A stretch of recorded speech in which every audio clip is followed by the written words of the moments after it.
2020년 우리 동서울 양교회 표를 그리스도의 몸을 세우는 한 해가 되는 그런 해가 되기를 목표로 하고 시작했습니다. 그래서 제가 지난 1월달 주선교를 몸된 교회를 세우는데 성경에서 어떻게 가르치고 있나라는 것을 살펴보았어요.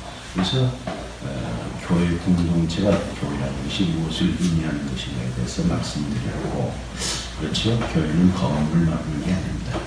문자 그대로 에클레시아라는 말을 한국어로 번역돼 교회로 번역했는데, 그거는 에클레시아라는 뜻이 건물을 말하는 게 아니고 부름을 받은 자들의 모임이라는 뜻을 가지고 있다라는 거지요. 그래서 뭐 헬라어니까 신약 성경이 헬라어로 되어 있잖아요. 그러니까 당시 로마 제국이 세계를 지배하고 있었지만 언어는 공용어는 헬라어였어요. 그래서 헬라어의 뜻을 가지고 성경을 신약 성경에 거의 기록했는데, 이 교회라는 이름을 에클레시아라는 것을 한국 번역가들이 교회로 이렇게 번역했는데, 얼핏 보면 가르치는 모임 공동체 이렇게 되어 있긴 하는데, 사람들이 생각하면 교회하면 건물만 생각하잖아요. 그렇게 하면 안 된다 이거죠. 교회는 성도들의 모임이라는 것이, 하나님께서 나는 세상 사람으로 된 사람들 하나 불러서 예수를 믿게 해둔 사람들의 모임이 교회예요. 그런데 그 교회를 성경은 뭐라고 얘기하냐, 그리스도의 몸이다 라고 얘기했어요. 놀라운 표현입니다. 우리 에베소서에서 얘기하잖아요. 그리스도의 몸이다. 그러니까 생명체다라는 것인데, 생명체인데 유기적 생명체다라는 거예요. 머리 되신 그리스도와 그러니까 연결되어서 생명을 공급하고, 또 교회의 주인이 사람이고, 어떤 사람의 의도에서 되어진 것이 아니고 머리 되신 그리스도께서 세우신, 모든 사람의 생각을 머리에서 지배하고 가르쳐듯이 교회가 지향하는 목적, 행하는 모든 것들이 예수님의 뜻을 이루어드리는 그런 모임들이지요. 그리고 또 머리로부터 온 지식을 공급받고 그 능력을 공급받아서 하듯이 인간적인 방법으로 이 교회가 하는 것이 아니라 예수님이 주신 성령을 통해 주시는 그 능력으로, 우리의 지혜가 아니라 우리의 뜻이 아니라 그렇게 세상을 변화시켜가는, 세상을 먼저 변화시키기 전에 먼저 변하는 게 뭐가 변화되겠어요? 우리가 먼저 예수님 뜻에 그대로 순종해야, 예수가 닮아져야 그게 그대로 전달되는 것이지요. 그래야 예수님 뜻대로 우리가 움직여줘야 그게 예수님 뜻이 나타나잖아요. 예수님 뜻대로 우리가 움직여지려면 우리가 먼저 예수님 말씀으로 훈련되어지고 그 가치관으로 이제 변화된 삶으로 살아갈 때, 그래서 교회가 하나 될 때 어쩌다 예수님 뜻대로 아멘하고 예수님 뜻 그렇게 살아갈 때 교회가 주의 영향력을 주는 거예요. 그렇게 나가는 것이죠. 그러면서 그리스도입니다. 또는 또 요한계시록 같은 경우는 그리스도의 신부다. 언약 공동체로서 얘기하는 신부라는 것은 그리스도께서 우리와 언약을 맺고, 언제 결혼식 언제 예수님 재림할 때 완전한 성대하게 이제 그 전 백성으로서 영광을 누리는 그런 역할을 하는 것도 그렇게 필요합니다. 그래서 오늘은 바울 서신 가운데서 바울 사도가 칭찬했던 교회를 하나를 가지고 우리가 보면서 우리 교회에 대해서, 우리 교회가, 우리 동서울 양교회 모임이, 교회는 이래야 되는구나, 이래야 하나님이 기뻐하시는구나, 이래야 우리 교회가 살아나고 우리가 하나님 뜻대로 세워줄 수 있겠구나 라고 다시 한번 다짐할 수 있는, 결단할 수 있는 그런 시간이 되기를 예수님으로 축원합니다. 데살로니가라는 도시는 제가 여기 우리 성경을 보게 되면 역사적인 상황이니까 그 역사적 객관적 사실들을 전혀 무시해서는 안 되죠. 이게 어떤 도시고 어떻게 이루어졌는가를 여러분들이 좀 참고를 할 것이어야 되는데, 이 데살로니가라는 이 도시는 지금 그리스에 있는 도시죠. 테살로니키라는 지금 이름이 개명됐는데, 그 역사를 보면은 여러분 잘 아는 대로 이 헬라 제국시대 때 주전 315년에 마케도니아라는 나라가 거기에 세워져 있었던 도시예요. 마케도니아. 그때 왕이 카산드라는 왕이라, 315년 카산드가 그 마케도니아 왕으로 있을 때 자기 아내 이름이 데살로니가였대. 아내 이름이. 자기 아내는 당시 알렉산더 대왕, 헬라 제국의 그 왕의 이복 누이 동생이었다고 해요.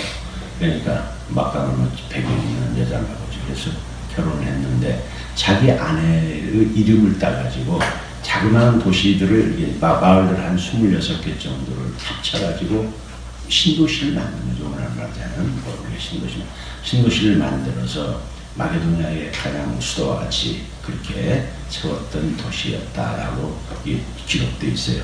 그런데 이게 로마 제국에 흡수되면서 BC 140년에 흡수되면서 이제 로마 제국이 이 데살로니가 있는 지역이 해안 도시로서 교통에서도 굉장히 중요한 고속도로가 이그라티스라는 고속도로가 통과하는 그런 위치에 있었고 해상 도시기도 하고 또 여러 가지 또 상업적으로 번성했지만 전략적으로도 굉장히 군사적으로 요충지래요. 그래서 2차 세계대전 때는 1, 2차 세계대전 때도 이곳이 굉장히 전략적으로 유명한 곳이어서 각광을 받았던 그런 곳이라고 합니다. 146년에 로마 제국이 흡수되었고 특별히 BC 42년 때 여러분 아시는 것 같이 그 시저가 살해당했지 않습니까? 시저가 살해당하면서 로마의 내분이 일어났죠. 그때 옥타비아누스라는 사람 편에 이 도시가 들어갔대요. 지지한 거죠. 옥타비아누스.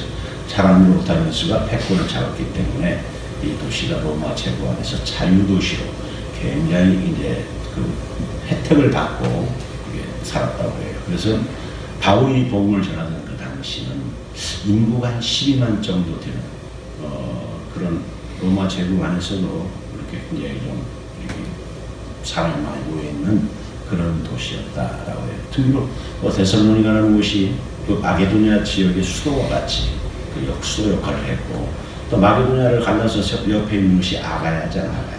아가야 옆에 도시 수도가 고린도예요. 그러니까 두 개, 우리가 고린도서도 있잖아요. 고린도서. 데살로니가에서 수도 역할을 했던 그런 중요한 지역이 있어요. 그래서 바울이 이곳을 전도할 때도 굉장히 신을 요리해서 전도 오래 하고 싶었지만 그게 사람 뜻대로 안 되잖아요. 하나님이 하는 데 보면 참 우리가 이해하기 어려운 사람이 있어요. 바울이 2차 전도여행을 할 때 세워진 교회가 이 데살로니가 교회인데 이 이야기는 사도행전 16장, 17장, 18장에 나와요. 바울이 2차 전도여행을 바울이 계획하고 나갈 때 본래는 자기가 소아시아 지역을 더 하려고 계획했지만 성령께서 그렇게 하지 못하도록 프라파 쪽 유럽인들의 환상을 보여주면서 빌립보로 인도하잖아요. 그래서 사도행전 16장에서 빌립보를 1차로 전도를 한 후 다음으로 간 도시가 바로 17장에 이 데살로니가 교회예요. 데살로니가 그 서를 잘 이해하려면 그 사도행전 17장, 18장 잘 읽어야 돼요. 성경을 그래서 우리가 폭넓게 읽고 자세히 읽어야 필요가 거기에 있습니다.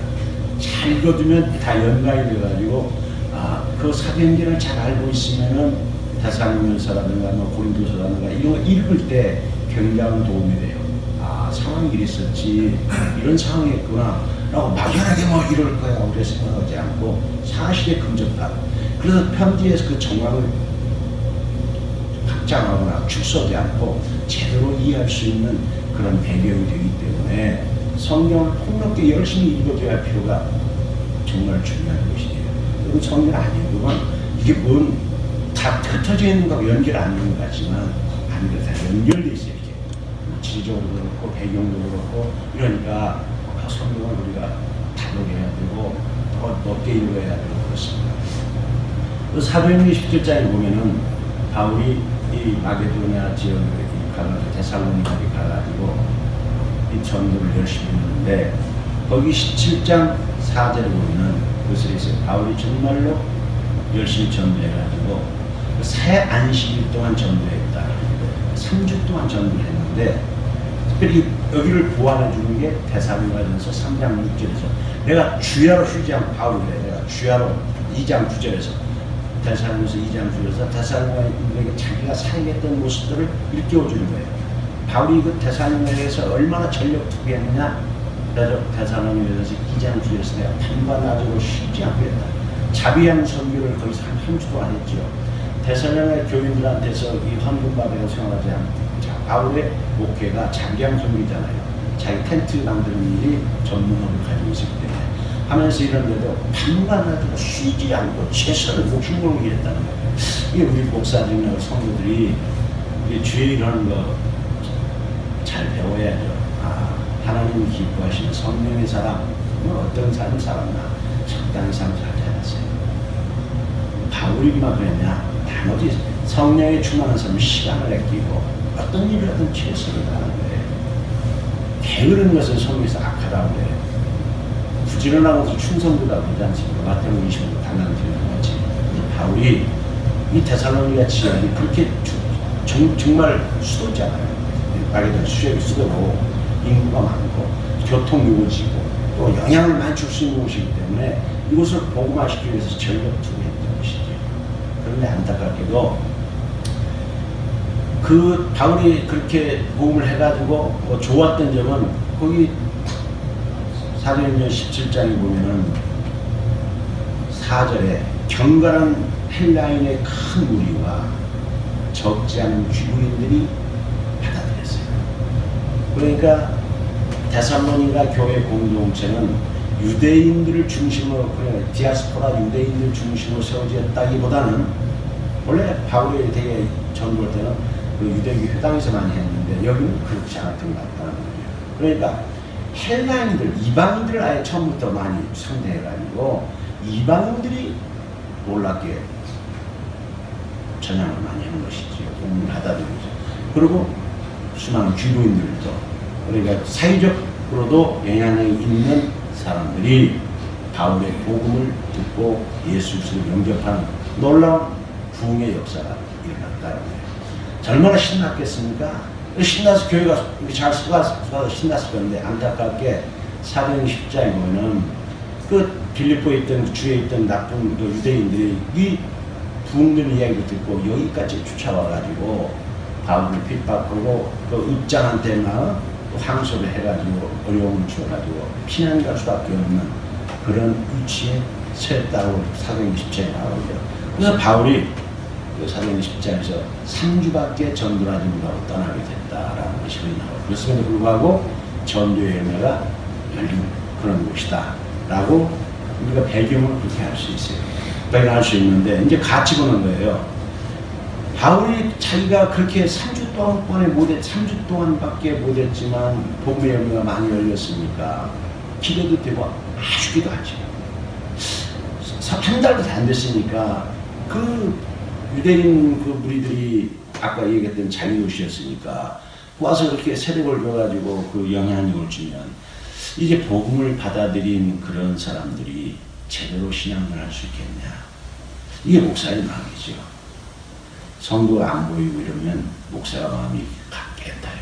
눈에 보이면 가르칠 수 있고 복음을 영적으로 보니까 잘 케어할 수 있지만 안 보이고 그러면은요 노심초사하는 거예요. 고린도서에도 얘기잖아요.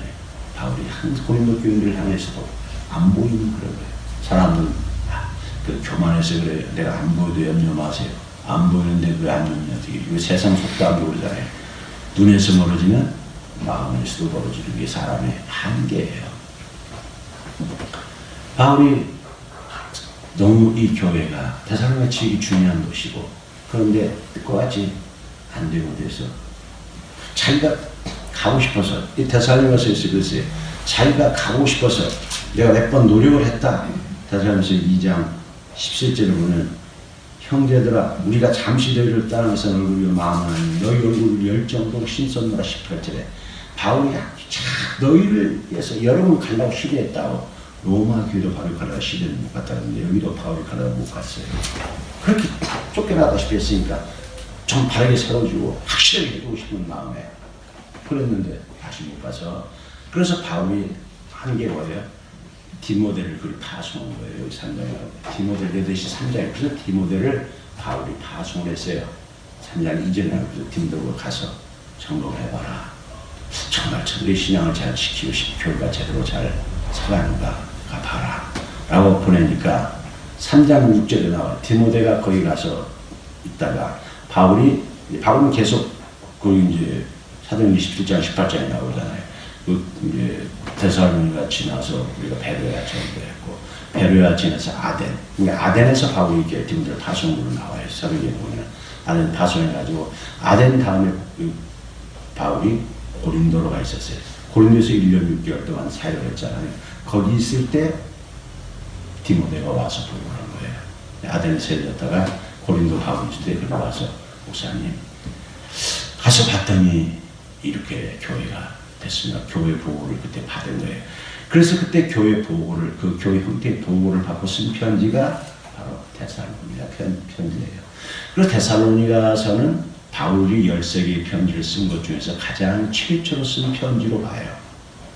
왜냐하면 이 사도행전에 보면은 18장에 보면은 고린도에서 바울이 1년 6개월 동안 거기 있으면서 교회를 세웠잖아요.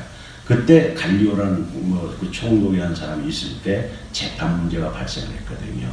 그래서 그 총독 이름이 거기 나왔기 때문에 그 사도행전 18장에 보면 바울의 그 재판을 담당했던 갈리오라는 총독이 고린도 지역에, 고린도는 아가야 지방의 수도였으니까 거기에 총독으로 있던 사람이 갈리오라는 이름을 역사적 문헌에 나오니까 그게 AD 51년에서 AD 53년으로 문헌에 나와요. 로마 그 역사에.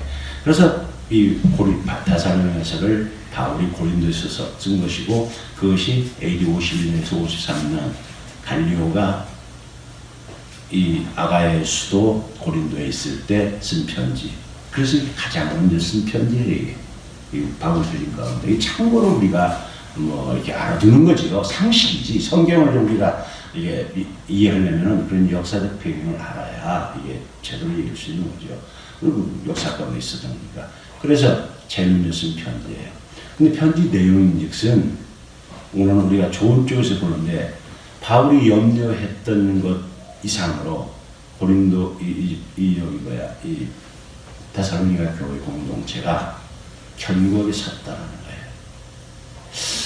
그게 참 놀랍지 않습니까?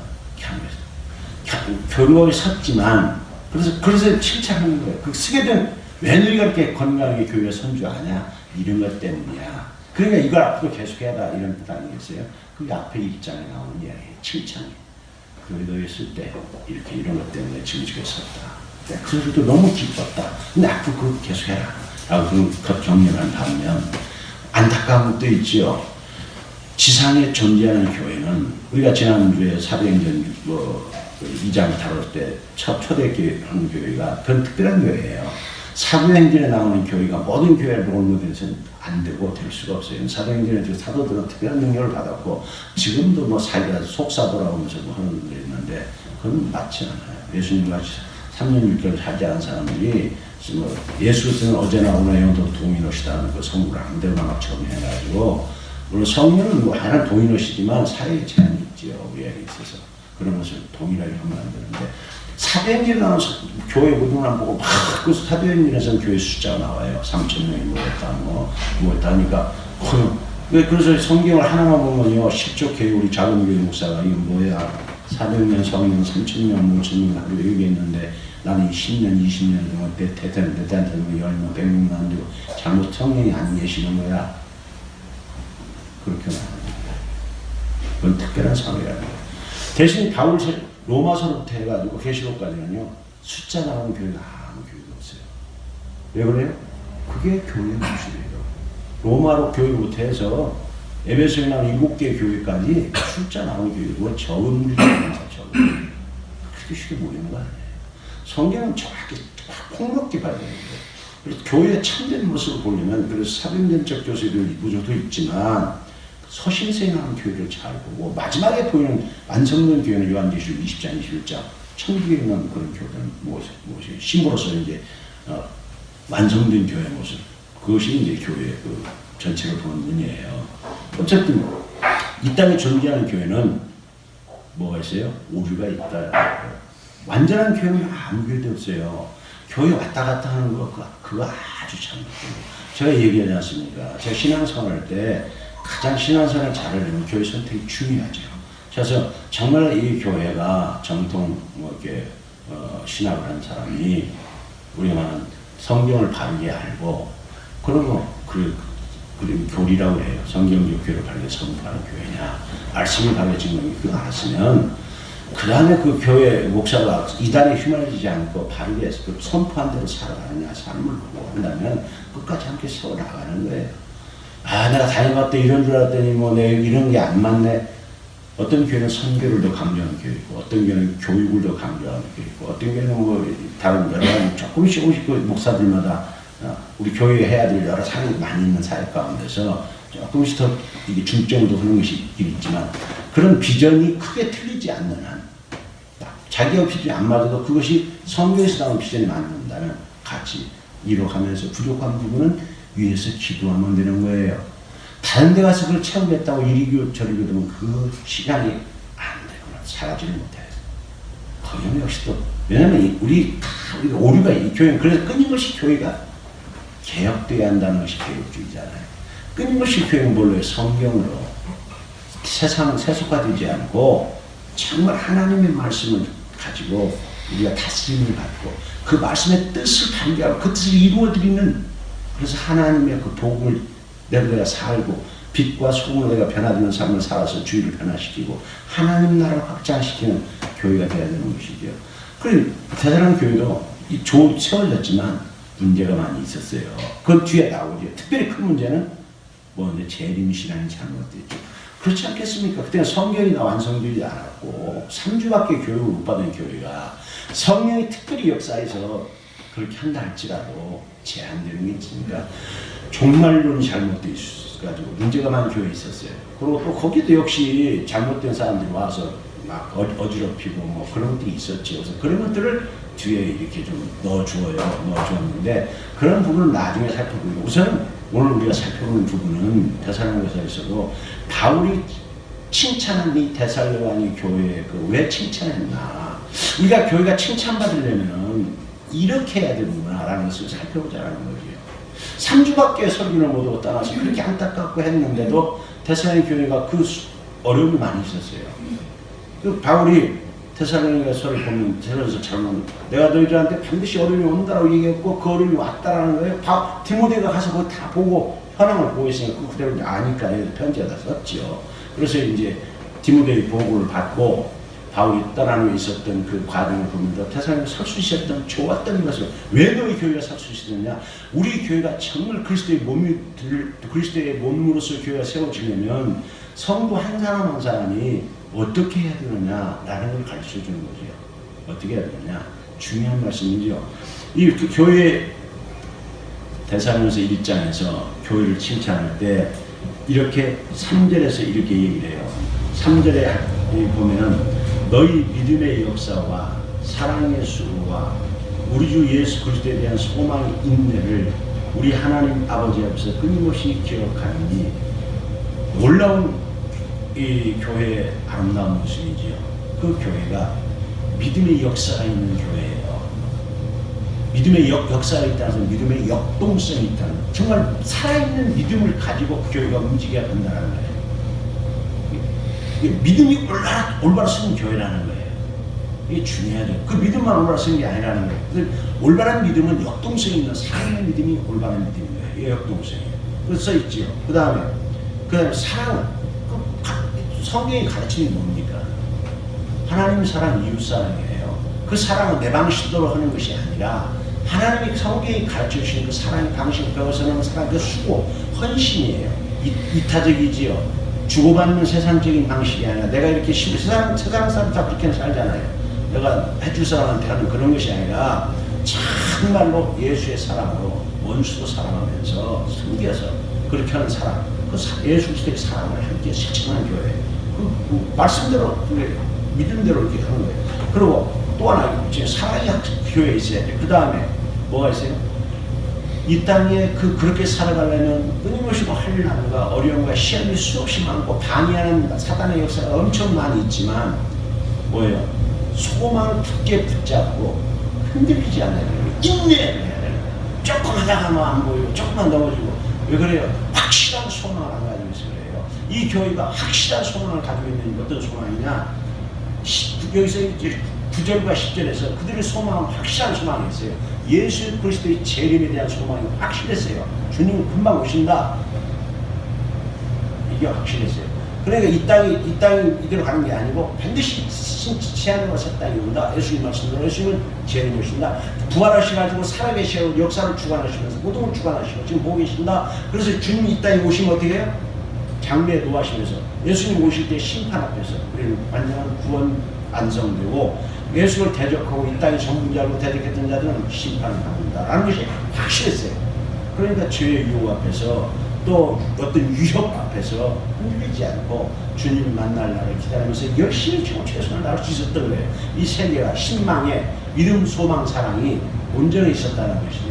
믿음의 역동성이 있었고 사랑의 수고가 있었고 소망을 가지고 있으면 인내하는 거예요. 끝까지 참고 끝까지 싸우지 않고 흔들리지 않고 하려는 이 세 가지가 이 교회에 있었다는 거예요. 이게 이 교회 우리가 이게 3주도 그래 세계 우리 고린도 13절도 믿음과 소망과 사랑은 항상 있을 것인데 사랑 우리 세 가지 중에 써있잖아요. 이 3주들이라는 세 개가 딱 삼각형이 딱 맞아요. 온전한 살아있는 믿음, 사랑의 수고, 소망의 인내 이 세 개가 같이 가져야 신앙이 좋은 신앙이에요. 이게 우리가 하자. 그렇게 되려면 어떻게 해야 되냐? 이게 어떻게 그렇게 짧은 기간이 될 수 있었을까? 궁금하지 않습니까? 바울이 그 원인을 얘기해. 너희가 그렇게 될 수 있었던 것은 뭐 때문에 그런지 아냐? 너희들이 다른 사람하고 다른 데서 정교했던 걸 봤을 때 너희들의 특별한 것이 하나 있었던 것이 뭔지 아냐? 그 얘기를 2장 13절에서 얘기하는 거예요. 2장 13절을 같이 한번 찾아서 읽겠습니다. 330조 2장 13절을 이렇게 같이 읽는 것입니다. 같이 읽겠습니다. 이러므로 우리가 하나님께 끊임없이 감사하며 너희가 우리에게 들은 바 하나님의 말씀을 받을 때에 사람의 말로 받지 아니하고 하나님의 말씀으로 받으니 진실로 그러하다.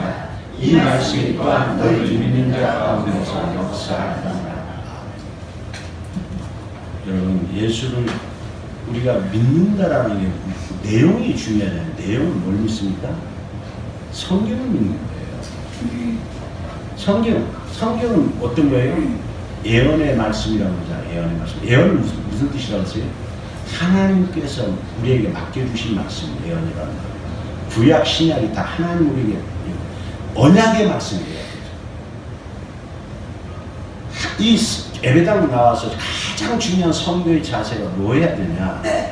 성경 말씀이, 이 성경이 하나님이 우리에게 주신 약속의 말씀인 것을 분명히 믿어야 되는 거예요.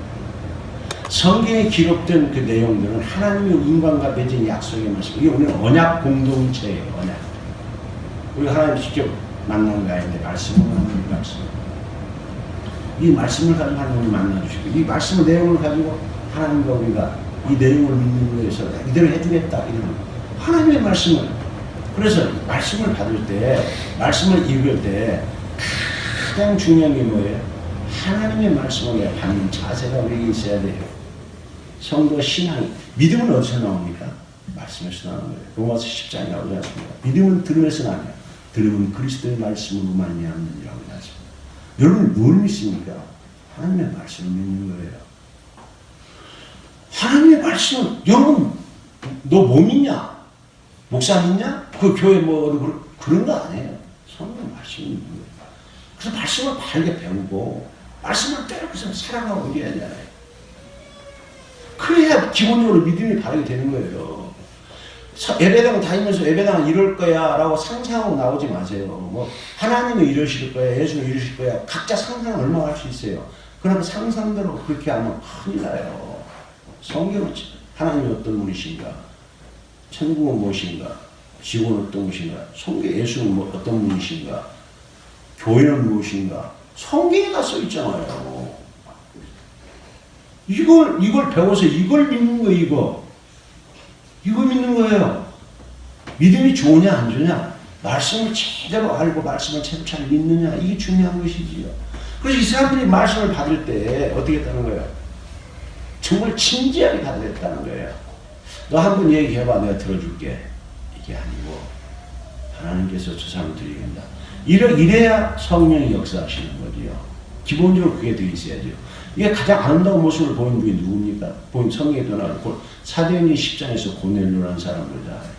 고넬료는 그 사람이 베드로를 청에다가 들으라는 그 천사의 지시를 듣고 베드로를 청에서 자기 앞에 왔을 때 베드로를 대할 때 어떻게 대합니까? 베드로는 식민지, 자기가 다스린 식민지, 그 식민지니까 일제 때 일본 뭐 경찰이 뭐 일본 순사가 조선쟁 우습게 보고 이렇게 되는 게 아니라고요. 정말로 하나님의 종으로 알고 그 앞에서 저러니까 베드로가 기겁을 해가지고 이렇게 세웠지 않습니까? 그럼 왜 그렇게 하냐니까 이 얘기잖아요. 내가 하나님을 섬기는 사람인데 기도하는데 당신 데리다가 당신한테 하나님의 말씀 맺겠다고 하더라. 그 말씀 들으려고 우리가 지금 하나님이 당신한테 이렇게 그 말씀을 당신이 들려다. 그래서 자기가 지금 누구 앞에 섰다는 거예요?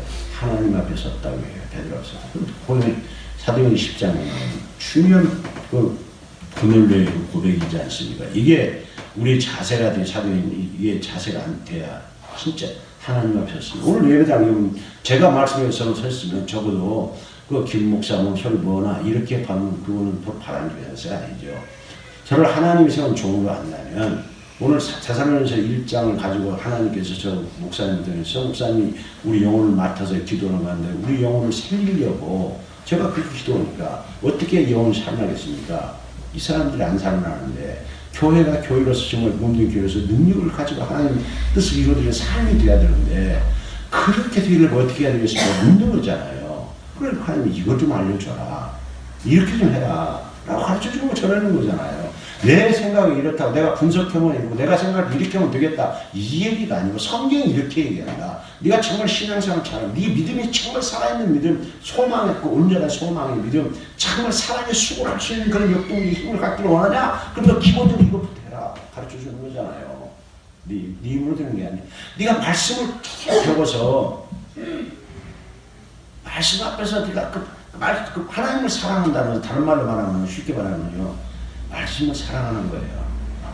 그 신명기 6장에서 그 율법 둘 때도 말씀 둘 때도 그래서 그 말씀을 하나님 어떻게 해요? 그 손목에 새기고 이마에 새기고 문지방에 새기고 뭐 하라면서 네 눈에서 떠나지 않게 하라는 하나님의 말씀이 너를 세상에 보이는 헛된 것들에 들리는 수많은 보이는 것, 들리는 것들이 세상 것들은 일시적인 것들이다. 근데 그런 게 더 현혹되고 거기에 다 빠져들 수밖에 없는 게 인간이니까 그러지 않도록 하나님의 말씀이 진리의 말씀이고 생명의 말씀이고 그게 복된 말씀이라는 거예요. 여러분 성경에 복이 있다고 할 때 뭘 말합니까? 요한계시록에서 있잖아요. 내 말을 듣고 요한계시록 1장 3절에서 있잖아요. 내 말을 듣는 자들이 복이 있고 또 듣고 그만 듣고 행하지 않으면 그건 믿지 않는 거잖아요. 듣고 행해야 듣고 진리라고 결단하고 따라야 되는 거잖아요. 안 따르면 그거나 마태복음 예수님이잖아요.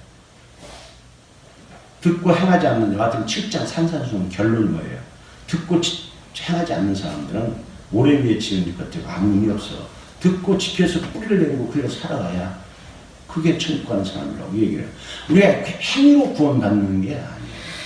그 착각하면 안 돼요. 우리 같이만 잘못된 복음주의라고 잘못된 사람들 율법주의라고 헛소리를 하는데 율법은 아니에요. 지켜서 구원받는다는 것이요. 성경 분명히 예수님이 뭐라고 해요? 언약 공동체한테 구약부터 신약까지 똑같아요. 하나님 우리에게 약속의 말씀을 주셨는데 예수 그리스도가 우리 죄를 위해 십자가에 죽어주셔서 이제 우리가 죄사함받고 천국 가는 것은 내가 어떤 선한 일을 가는 게 아니라 예수가 내 대신 죽어주시고 하나님을 사랑했다. 그 사실 십자가를 믿으면 구원받는 거예요. 내가 죄가 뭔 줄을 아는 거예요. 아담이 지은 죄를 원죄를 인정하는 거잖아요. 원죄를 인정하고 하나님이 세운 통치 원리를 인정하는 거잖아요. 그래서 인간은 하나님이 창조하셨고 아담이 첫사람이 죄를 지었고 이거 받아들이는 거예요. 하나님의 창조를 받아들이는 거예요. 그래서 나는 몰랐는데 죄가 뭔지 몰랐는데 원죄를 말하는 거예요. 원죄 때문에 자범죄가 생긴 거예요. 우리가 지은 죄를 자범죄, 살인, 거짓, 미움 다 내가 짓는 죄는 자범죄고 내가 짓지 않았지만 가진 죄가 원죄예요. 아담이 하나님의 명령이에요. 이 죄를 인정하는 거예요. 이거 원죄를 인정을 해야 죄의 뿌리가 발아요. 하나님의 관계가 회복되어져야 죄를 이길 수 있는 인간의 힘을 못 이기는 거예요. 절대 죄 안에서 해망하면 돼. 오직 예수의 능력으로 거룩하신 하나님의 말씀의 능력이 나한테 비춰가지고 내가 이제는 그걸 알았잖아요. 그래서 말씀대로 살아가려고 끊임없이 내 생각을 버리고 세상에 가르친 것을 버리고 결단하고 끊고 그렇게 살아가야 내가 이제 언약 그렇게 살아가면 네가 정말로 믿었구나. 그게 살아있는 믿음이라고 그러는 거예요. 그 야고보서 선생님이 로마서와 야고보서 같이 있는 거예요. 하나님이 없는 믿음은 죽음. 그 믿음이 아니다. 네가 정말로 믿으면 따라야지. 그런 방식으로 그런 걸 위해 살지 말고 그런 걸 그렇게 살면 하나님 영광을 가리는 겁니다. 그럼 천국에서 하나님 만날 때 영광의 자리에 못 서는 거지 않겠어요? 안 믿은 것이에요. 믿었으면 정말 살려고 몸부림을 치고. 그래서 여러분들이 전에 김기철 집사님이 한 분이시더라고요. 저한테 추석 때 내가 효도비 드리잖아요. 설 때 찾아갔더니 목사님, 나는 목사님 말씀 들으면 참 힘이 나고 이래야 되는데 난 그렇게 많이 못 살다 보니까 내가 구원 받았는지 참 내 낙심이 있다 했습니다. 그래서 집사님, 그것은 살아있는 믿음이에요.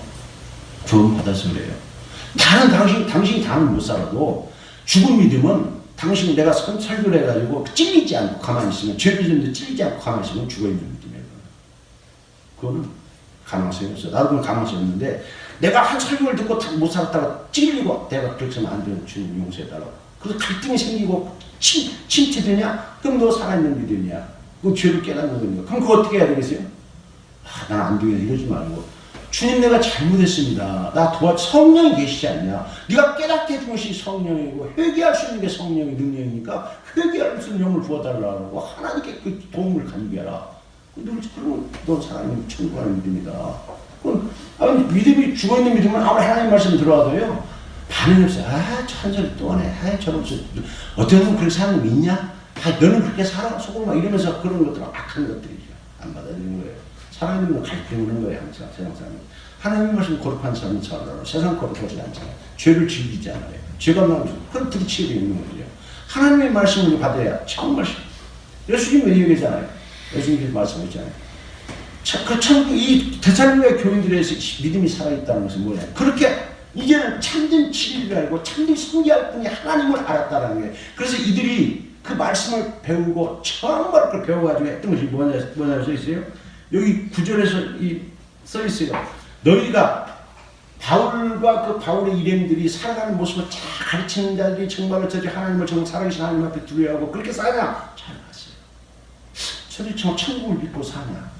천국 영광을 믿고 사냐? 이 땅에 그 못하는 일 닿으면서도 굴하지 않고 그 복음을 위해서 목숨 걸고 사는 걸 잘 봤는데 그걸 봤어요.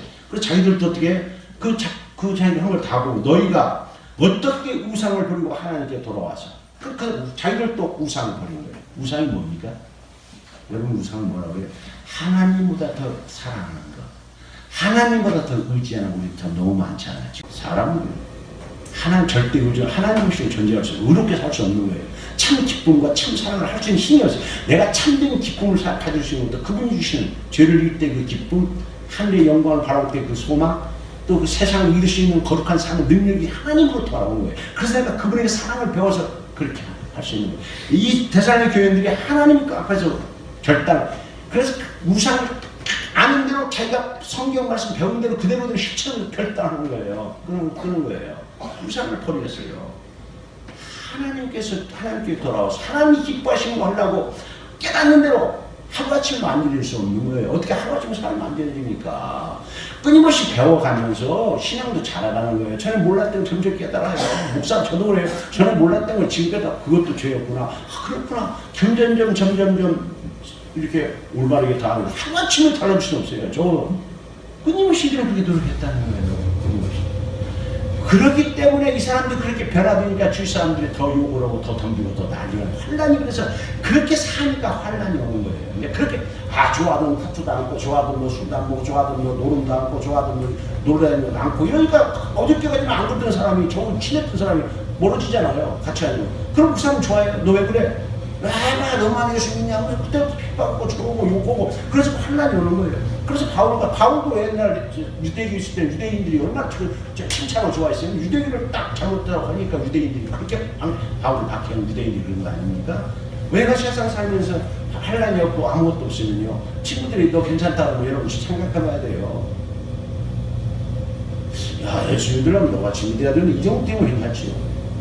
너 진짜 같다 이렇게 되면 처음에는 그렇게 다 비웃어도 나중에 칭찬해요. 좋은 건 아니고 빛이니까 소금이 다르거든요. 다른데 좋거든요. 그게 알거든요. 그냥 이 사람들이 이 사람들이요 3장 6절을 보면요 이 사람도 어떻게 해요? 하나님께서 가르치신 그 하나님이 이 4장 9절에 보면 이 사람들이 사랑도 수고를 많이 했는데 세상 방식으로 살아가는 게 아니라 예수님의 십자가 사랑을 배워서 4장 9절에 너희가 사랑에 관해서 너희한테 가르칠 게 없다 정도로 정도가 잘한다고 하는데 너희가 친히 하나님의 가르침을 받아서 서로 사랑한다는 거예요. 세상적인 관계를 가지고 하는 게 아니라 야 우리 교회 또리띠 이게 아니라 정말로 교회 나와도 내 방식이 아니라 하나님께로부터 성의 요한일서 4장 같이 정말 성장 나와지 말과 헤어지 않고 향함과 진실함으로 하는 예수의 사랑을 할 수 있는 가르침을 항상 받아야 돼요. 사랑 말씀 이게 우리에게 돼야 우리가 그리스도인이 되어가는 거예요. 그래야 우리가 건전한 역동교회가 되는 거예요. 그러니까 우리 교회가 회복되려면 여러분 아십니까? 결단이 있어야죠. 예수님께서도요 많이 말씀하셨어요. 마태복음 이게 7장에서 얘기했잖아요. 불법을 행하는데 가르치지 않고 너희가 천국 가서도 주여 나도 행동은 아니다. 여당한다고 천국은 아니다는 것은 그런 의미예요. 말씀을 정말 두려워하고 말씀대로 살아보려고 우리 몸부림이 있어야 되고 회개가 있어야죠. 인정하고 그게 아니려는 것이 내가 있어야죠. 어쩔 수 없어. 이건 아니죠. 할 수 있거든요. 무슨 말이야. 믿는 자에게 늘 힘쓰고 못하신 없다는 병품에 처하든 어디에 있든 그한 믿음으로서 세상 살아가는데 지지 않도록 얘기해 주시는데 그래서 내 힘으로 되는 거예요. 이들이 그렇게 했던 것들도 여기 바울이 얘기하는 거예요. 너희 능력이 아니라 5절에 보면은 이랬어요. 복음이 하나님의 말씀의 능력은요 성령 통해서 주는 능력이 내 힘이 아니에요. 말씀의 능력, 말씀 그 자체에 성령이 함께 하실 거예요. 우리에게 능력을 주는 거예요. 그래서 5절에서 있잖아요. 우리 복음이 너에게 말로만 있는 것이 하나님 나라 말에 있지 않은 거 능력이 있다고 고린도서 바울이 얘기해요. 하나님의 말씀은 능력이 정말 있어요. 그래서 정말 그 말씀을 상기했다고 내가 우리를 못 부딪히면 그 말씀 내 속에서 나를 변화시키는 거예요. 그래서 그걸 누가 해요? 성령이 하는 거예요. 성령의 능력, 성령의 큰 위로와 성령의 감동하심이 강권적인 그런 담대함이 주 앞에서 웃으시고 뺨을 웃을 수 있는 그게 이 인간이 뭐 이성적인 게 아니라 나중에는 그 성령에 대해서 하나님 뜻대로 거룩하게 살면 하나님만을 의지하게 만들고 정말 사람을 의지하지 않고 하나님의 역사하심을 믿고 드리게 나가게 해준다고요.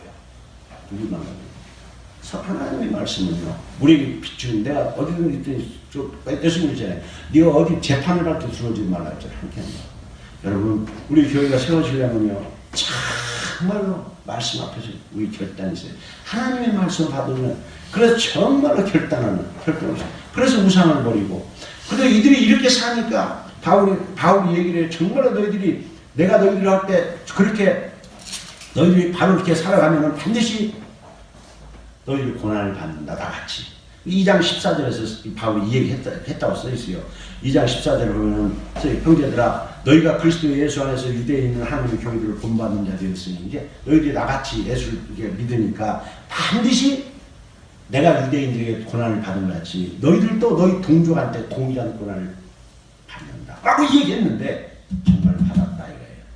받았는데 그렇게 하니까 받았는데도 흔들리지 않고 너희가 살아서 있는 것은 말씀 속에서 성령의 능력을 의지하고 살아서 너희들이 그렇다라고 사랑도 정말로 하나님의 가르침을 받는 4장 9절에서 정말로 교회 공동체, 진리의 공동체로 사랑의 공동체로서 세상적인 방식이 아닌 하나님의 가르침을 따라서 했기 때문에 너희 교회가 받았다. 그리고 너희가 아까 얘기했잖아요. 신앙을 가질 때 재림의 1장 9절과 11절에서 온전한 소망을 제대로 가지고 있다. 재림 신앙을 분명히 가지고 거룩한 삶을 살 수 있도록 그렇게 살기 때문에 너희 교회가 세워졌다라고 바울이 칭찬을 했어요. 우리 교회뿐만 아니라 지상에 존재하는 모든 교회가 어떤 성도든지 바르게 살려면 말씀 앞에서 우리가 바로 결단해야 되는 거예요. 말씀을 끊임없이 읽고 배우고 그 말씀대로 네가 죄라고 인정하고 결단해야 되는 거예요. 내 힘으로 되는 게 아니라 성령의 능력으로 그때 성령의 기쁨을 공유하시고 해주시는 거예요. 그래서 어제보다는 오늘보다는 내일이 점점 예수님의 제자로서 그리스도의 형상이 이렇게 하나님의 형상이 회복되가 우리가 되는 거예요. 어느 누구도 완전한 사람이 없고 어느 어떤 교회가 완전한 교회가 없어요.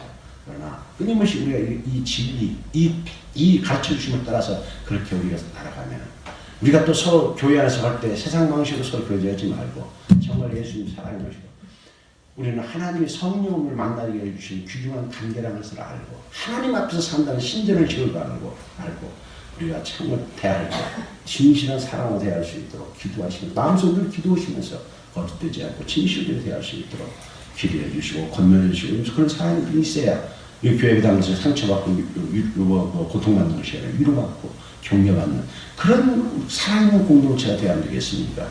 그렇게 될 수 있도록 함께 노력하는 2020년 되시기를 예수님의 이름으로 축복합니다.